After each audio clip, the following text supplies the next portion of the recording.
ஒரு husband and wife அவங்க சொன்னாங்க கல்யாணம் ஆகி 6 வருஷம் ஆகுது ஃபாதர் அப்படின்னாங்க. சரி குழந்தைக்காக ஜெபிக்கணும். நாங்க குழந்தைக்காக ஜெபிச்சேன். ஜெபிக்கும் பொழுது ஆண்டவர் என்னுடைய மனசுல சொன்ன ஒரு விஷயம் நான் அவங்க கிட்ட சொன்னேன். உங்களுக்கு லவ் மேரேஜான்னு கேட்டேன். ஆமா ஃபாதர் அப்படின்னாங்க. உங்க அப்பா அம்மாவை பார்த்து எவ்வளவு நாள் ஆகுதுன்னு கேட்டேன். அப்ப அந்த பொண்ணு சொன்னா, ஃபாதர் நான் தான் ஹிந்துவா இருந்தேன், நான் தான் மதம் மாறி கல்யாணத்துக்காக வந்தேன். எங்க அப்பா அம்மாவை நான் பார்த்து 6 வருஷம் ஆகுது ஃபாதர். விட்டு நான் வெளியே வந்து 6 வருஷம் ஆகுது ஃபாதர். அம்மாவை மதிக்காத உனக்கு இன்னைக்கு நீ அம்மாவை ஆகணும்னு ஜெபிச்சு நிக்கிற பாரு. உன்னுடைய அம்மாவை அப்பாவை மதிக்காம நீ வந்துட்ட. அதனால நீ ஒரு ஹிந்துவா இருந்த, அதனால கிறிஸ்டியனா ஆனே அப்படின்ற எந்த சந்தோஷமும் எனக்கு இல்லமா. ஆண்டவர் உன்னை இதுல படைச்சாரு அப்படின்னா, அதுல கொண்டு போய் வச்சாரு அப்படின்னா, அதுக்கப்புறம் நீ அங்கிருந்து உன்னை திருடிட்டு தான் வந்தாங்க. திருடிட்டு தான். கல்யாணத்துக்காக கிறிஸ்டியன் ஆகக்கூடாதுங்க.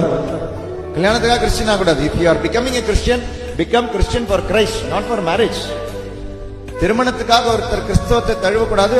அது நீங்க கட்டாயப்படுத்தாதீங்க, அது பாவம். அது நான் 6 வருஷம் நான் காதலிச்சுட்டேன். காதலிச்ச பிறகு நீ என்ன கல்யாணம் பண்ணனா நீ என்னுடைய மதத்துக்கு வரணும் அப்படின்றதுல ஒரு சுயநலம் இருக்குல்ல. அப்ப என்ன காதல் அது இல்லையா? 6-7 வருஷம் காதலிச்சுட்டேன். காதலிக்கும் போது தெரியல, ஆனா கல்யாணம் பண்ணா நீ என்னுடைய மதத்துக்கு வா அப்படி கல்யாணம் பண்ணவங்க இருப்பீங்க. ஆமா ஃபாதர், என்ன திருடிட்டு தான் வந்துட்டாங்க ஃபாதர் வீட்டுல இருந்து. இப்பதான் தெரியும்.